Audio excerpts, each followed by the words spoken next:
What is going on, guys? Welcome back to the second episode of 3 Wishes Later with the champ, Slug and Logan. How are you guys doing this evening? Good. How are you, man? Oh, doing fantastic. Just been sorting through piles and piles of cards. You know, new set weekend, bought a case. You know, just been doing nothing but card sorting. My wrist is killing me. Oh, dude, I know. Watching you open those packs, I was getting tired. Logan, how are you doing this evening? Good, tired, you know. Normal things. I understand that. So tonight we're going to go ahead and get into the other big thing about this weekend is the regional was this weekend. The first online regional. The new set wasn't legal for it, so it's still technically an old format, but it's post-ban list. So Red Vegeta's been hit.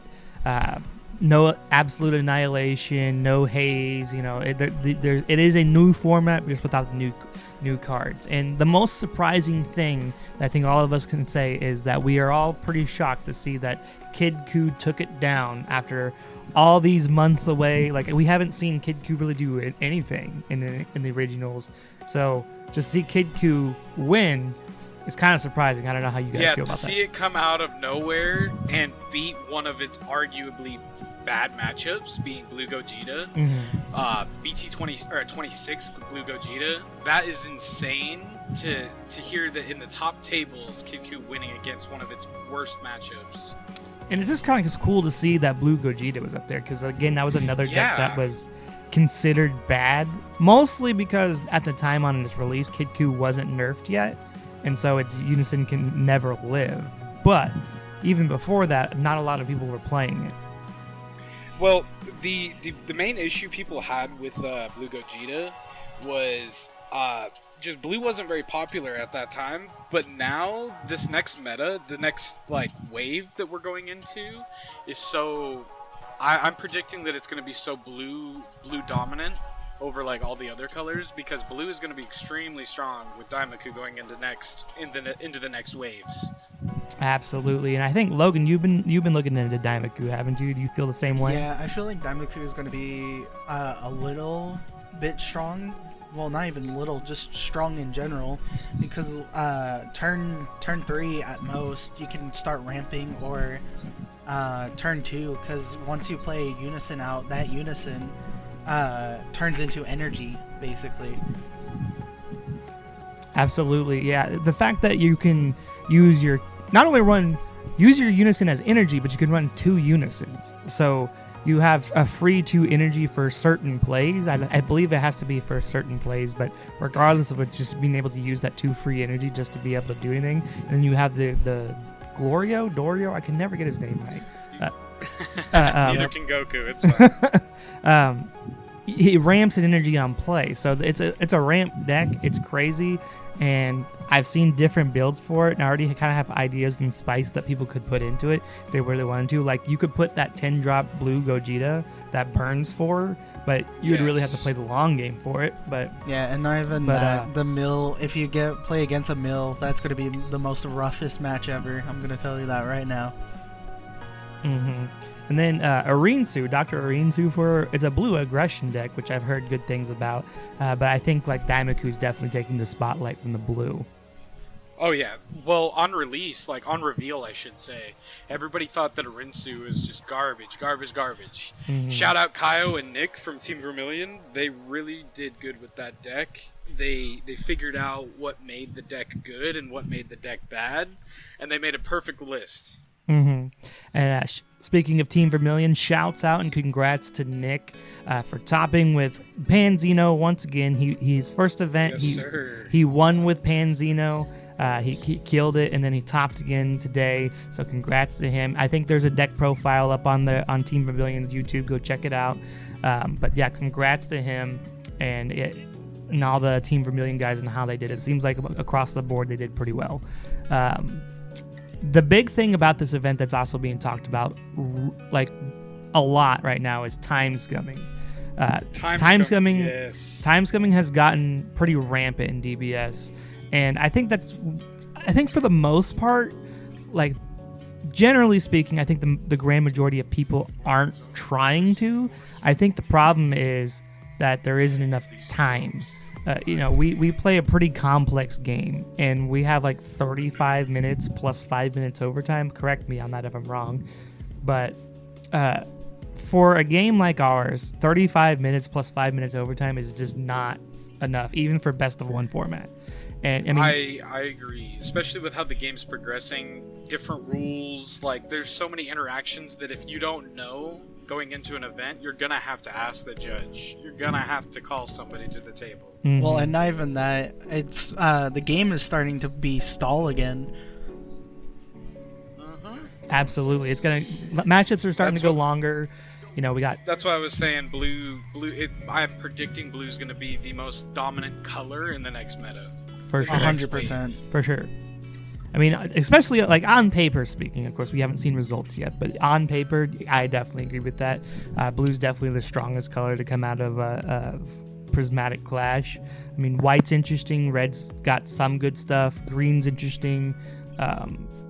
Yellow is also interesting, but nothing really sticks out that much harder to me other than blue and white only because it's the new color and everybody hasn't seen what it can do yet, other than the fact that it has the new mechanic. Another thing that I wanted to bring up, since we're talking about like the next set right now anyways, or like the next wave, I'm thinking because there's been a lot of people talking about the SCUMMING deck in my Discord over here at Slug's domain. A lot of people have mixed opinions about the deck. I mainly just want to get your guys' opinions down in the comments, see what you guys think about the deck. A lot of people are saying that it's going to be the next replacement for Nuova. So, like, what do you guys think about that? Do you think it has the possibility to replace Nuova as the best, quote unquote, like best white or not white, yellow deck? Yeah, definitely let us know down in the comments below. And then, of course, if you haven't joined us, come join us at Slug's domain. I'll put the link in the Discord in the description below. Me personally, I haven't seen enough of SCUMMING in terms of gameplay to know for sure if I think that. I think both the yellow decks do seem strong. I think SCUMMING's probably stronger than Vegito, just on paper, but I think from what I'm hearing, there's a lot of linear play with the decks, but that doesn't really necessarily matter because they said the same thing about Super Saiyan 2 Gohan when Green Gohan, and it wiped the meta for a while.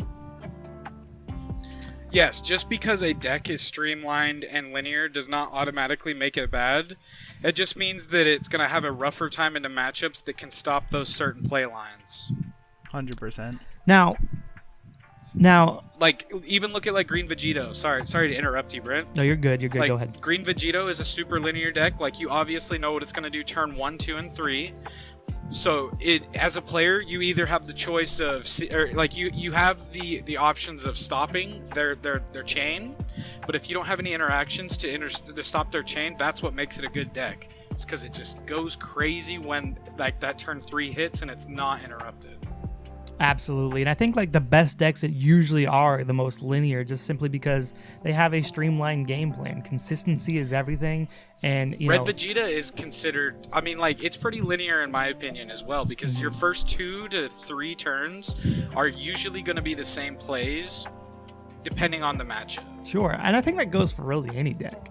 Like I consider like the first 3 turns, maybe first 2 turns, depending on how aggressive the deck is, those are just setup turns. And so everybody knows what your deck's trying to do the first couple of turns, and it is your job as the opponent to stop that. Well, not even that. What do you call it? The newer decks that came out since Rise of the Unison Warrior and all that stuff.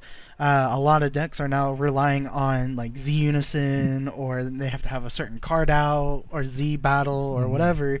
So it's like your first 3 setup lines. It's like if you're facing against like a Cooler Mill or Trunks Arrival, where they can play on your turn and they can just mess it up anytime they want. Absolutely. Yeah, I would agree. Like decisions made, defeating the demons. There's so many counterplays that can stop those early plays. Desperate Measures is like an old school blue anti-unison play. I mean, I'm surprised I don't see more of it, but that I think it hasn't become as relevant, I suppose. Yeah, I don't really think it's as relevant. I see it in a few sideboards every now and then, but hardly in the sideboards at the top. So let's go ahead and go back to what I originally was talking about with the time scumming issues going on in regionals and with just the format of how Dragon Ball works. There's actually a little bit of some drama that happened today. I don't know if you guys read this or not, but Daniel Dalby, he's a really well-known player within the Dragon Ball verse, Dragon Ball Super Masters verse. Yes, he topped at Worlds. Very well accomplished player. He plays the blue Bojack deck. He plays a lot of blue decks. I think he played blue Reboot Future Trunks this weekend, but I don't know for sure. He did. He was playing Ramp. Okay. Yeah. Trunks Future Ramp. That's right. Apparently, he was pretty aggrieved by one of the Hill twins for some slow playing. So much so that he had made this post on the community discussion group. Congrats, Eric A. Hill, on the third place finish, winning in time with an aggro red Vegeta deck. Only letting your opponent get 4 turns while going first is certainly a tough strat to beat. Well played. I'll be better next time. I mean, the thing that you can time scum someone with red Vegeta is kind of crazy to me. He kind of went on further to, like, in the comments below Dalby. He went to, like, I kind of call it damage control because he's trying to, like, make it seem like it's not necessarily him calling him out, but he's definitely calling him out, in my opinion. He adds on, I wanted to add, I'm not accusing him of cheating. He saw his win con early and got the win the only way he could have that game. It is on me for not realizing fast enough and for not speeding him up earlier in the game. I am not one to normally make a post like this, but looking back on the game, how intentional it was from early on is what upset me. I wanted to put this out for visibility for others that if you play against him, be cognizant of that from the start and tell him to speed up, and call a judge if it does not improve. We were in overtime both at 2 life during my turn and I had a bigger board. I could have stalled out doing random plays knowing I could not get to his last 2 life that turn, but I refused to do so, and that is a flaw of mine, I suppose. Adding one more note of important context. This occurred during the final round. We are both X1. He ends up in 3rd place and I end up at 23rd, and that's the part that hurts. I ran blue Trunks Ramp and I had no other game decided by time, had 3 other games in with 10 to 15 minutes left on the clock. So, you know, I don't know how you two feel about that. I mean, it's clearly like a damage control post. He's not trying to be super aggressive about it, but he's telling people, hey, these guys had these problems, and that he's giving great advice and saying you need, and that goes for anybody you're playing against, anyone who's playing really slow, or you feel that is time scumming you, or just slow playing in general. Don't be afraid to say, hey man, can you speed it up a little bit, or else I'm going to call a judge in here. Don't be afraid to do that. There's no rules against calling a judge to have your opponent speed up the game state. We already have a short enough time to play as is, and so if someone's going to take forever with each play, and I know that there are some decks out there that play slow. Control strategies are the worst offenders of that, but still, control strategies, in my opinion, have less of an excuse because they're trying to play on their opponent's turn anyway. So most of the time, you should be charge passing, maybe playing 1 card passing. So I don't see control saying that I'm playing a control deck allows you to just get away with slow playing. I don't know how you two feel about that. I play Power Wish. Power Wish aggro, like Power Wish as a deck, takes a long time to do what it wants to do. You as a pilot can streamline those plays to make sure that you're getting the most value out of your time, so you can progress the board state in your favor, so you're not just sitting there passing, drawing, reading your cards a billion times. Like, to add on to this, the Daniel Dalby situation with Eric Hill, I was reading through the comments, and apparently there was a comment left by somebody that said that they fought Eric the same day as well, and they got time scummed as well by Eric because he was wondering what the -7 on the Frieza Goku DBR did when there was 2 minutes left on the clock on his turn. So that, to me, if this is a true statement said by this person, then that to me just proves that he was going out of his way to do some form of time scum behavior to benefit him in the long run, Mm-hmm. which apparently it happened more than once today. Mm-hmm. And that, to me, Bandai needs to look into this, because this cannot keep happening. It's going to drive the good players away from the game, and it's going to drive the new players that want to play the game away. Mm-hmm. Like, it's terrible. Yeah, and don't get me wrong. Here we go. I'm not like on any sides. I feel like he was on the losing side. He goes, I can't win this, but I can time scum this. I think that was his thought. I'm not putting allegations out there. You know, he might have had a good hand, but at the same time, it felt like he probably had a bad hand. He probably couldn't play anything, to the point where he knew he was in the losing situation of that game, and that's when he was like, Okay, but if you were in the losing situation, and like if you were put in the position, like hypothetically, like what you're saying is true, right? He was put in a position where he could not win via normal aggro means, right? So he had to go through the win through life time scum type of shit, right? Mm-hmm. I'm thinking that's not true, because he also commented, Eric Hill, the guy that is being accused of time scumming, commented, "Hey bro, it was a good ass game!" ! Last turn you took majority of the time, and it was literally 30 seconds left when you passed after ruling call, which we were given an extension for already. Your deck was extremely unique, and it was by far my funnest matchup competitively. No need for this. That to me says that he enjoyed what he did. Somebody who is put in a position where they are forced to time scum is not going to enjoy that 100%. game. Nobody wants a time scum. And he went out of his way to say that this was his favorite game. So he got some sort of enjoyment out of how this game ended. 100%. Well, and I think like that comments like that are pure damage control, because the Hill Twins in general, they are well known for doing this. I've heard about the Hill Twins slow playing the shit out of for like the last few years. So like there's been multiple times where someone has called them out, and each one of those twins make a comment like that. So whether and of course you're always going to enjoy getting a win, and no matter how you get it, especially if you're trying to go for like that. But you know, it always interesting to me when I read those comments, and it's like, this is the most like PR type post I've ever seen, and it was kind of like reverse accusatory. It's like, hey man, good ass game, but you also were slow, and so he's deflecting blame there. And I definitely see it like that. I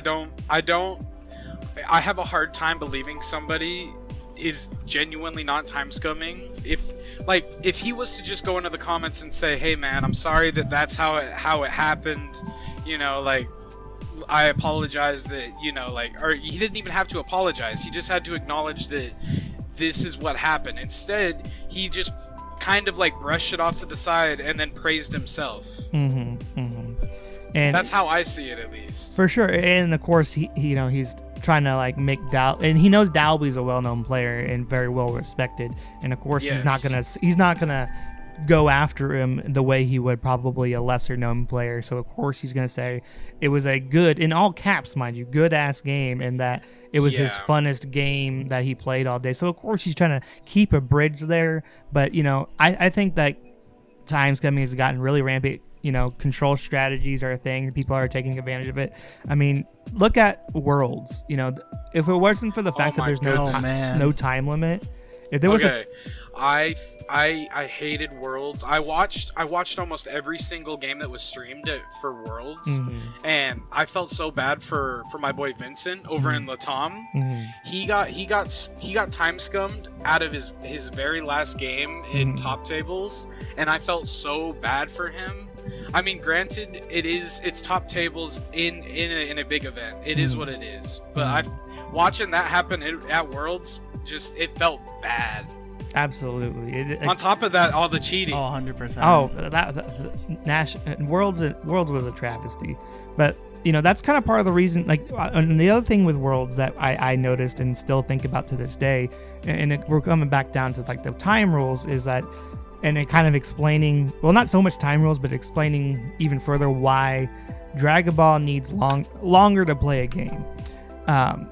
When we were watching round one of the actual Worlds, where it was the top 8 or whatever from the world, The very first game, which was with the world champion and I can't remember her name, Evelyn. It was Evelyn, yeah. I believe it was a Sin Shinron or Nova Shinron mirror match. I can't remember. Took 2 hours. 2 hours for a best of 3. So think about that in the context. If you break that down to like if it was just a best of 1 and you divide 2 hours by 3, so that's like 45 minutes, maybe more. Roughly a game, like not including like side time, like pre-side and all that. Like, or they don't do side in best of 3, but you know. Yeah, well, they side mid games, but like beginning, like best one pre-side is what we do by standard. But yeah. But like that just goes to show that like the 35-minute plus 5-minute overtime is just not near. That's less than what Yu-Gi-Oh has to play, and Yu-Gi-Oh just got a time extension in their game because they were running into time, and so. With a game, in my opinion, is arguably more complex than Yu-Gi-Oh that has a lot more interaction going on. That's a toss-up between each game. I don't play Yu-Gi-Oh, so I don't know for sure.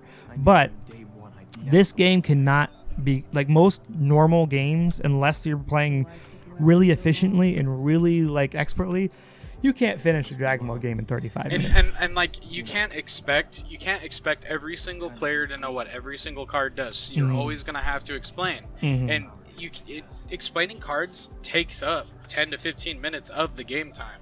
Yeah, like cumulatively speaking, like especially if you've never played the deck before, and that's the biggest, played against it, and that's the great thing, the thing about rogue decks.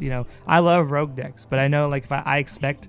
If I'm going to play someone and they haven't played it, they're going to want to know absolutely what my leader does, what my unison does, what this random ass battle card they haven't seen since set 5 does, So the time that we have to complete these games is just not enough. And I understand that they're trying to make events carry along, but this game is just really not meant or designed well enough to be a 35-minute round. No. Some people are actually wanting to go back to best of 3 1-hour rounds. And yeah. Like we as Dragon Ball players, like time is a valuable resource, and we as Dragon Ball players don't have enough of it. It's sad because like there's so many decks that I would want to play in tournament, but I know that I would go to time every single game, every single game. 100%. Not even that, like the text lines, like if you're facing, for an instance, Beerus stall, Beerus ramp, Beerus stall, whatever you want to say it, there's a lot of cards in there that have a mountain of a freaking words, and you're like trying to explain it to the person there, and it takes up almost 10 to 15, almost 20 minutes trying to explain that one card. Dude, it's gnarly. And I think like some people are brought up going back to like our old school format where it was like best of 3 and it was like an hour-long round. I don't think we could ever go back to best of 3s in standard tournaments. I just don't think we have the time of day to do it. We'd have to. But like, I could see us going back to best of 1 pre-side and maybe like go to like 45 minutes plus 5 overtime. I think that would be okay. It's a little bit of extra time because I think if they gave us 10-minute extra each round, it would be literally the perfect. I think it would be the perfect solution to what problem that we have right now. Because time scumming, it's hard to notice somebody's time scumming over 35 minutes, but you can sure tell over 45 minutes because you're in turn 6, turn 7 by then. Well, and then you get so involved in your game that unless you have like, I got to a point to where like I started pulling up a timer so I could pay attention, the round clock, and I think everybody should do that, but like a lot of people don't, and 35 minutes goes by really quick in a Dragon Ball game, and you don't even realize it happened, and you're only on turn 4 or 5, on like a average game. Yeah, I know a couple people, they online regional always does this, but they always put a timer up. I know some people don't have like 2 monitors like anybody else does. Like what?